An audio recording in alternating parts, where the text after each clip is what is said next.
ఎవరంట? దేవుడే కాపాడేవాడు.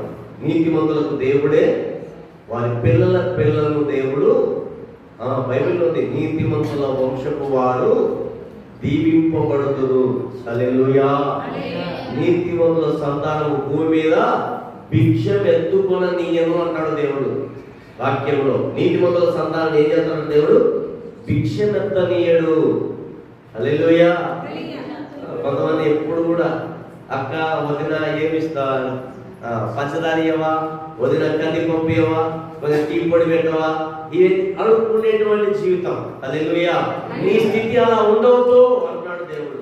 నువ్వు ఒకరికి ఇచ్చే స్థితిలో దేవుడు నిన్ను ఉంచుతాడు. ఒకరికి నిన్ను తలలాగా దేవుడు ఉంచుతాడు, కానీ తోకలాగా ఉంచే దేవుడు, దేవుడు ఆశీర్వదించే దేవుడు. కొంతమంది ఎప్పుడు అడుగుకుంటూనే ఉంటారు ప్రభునందు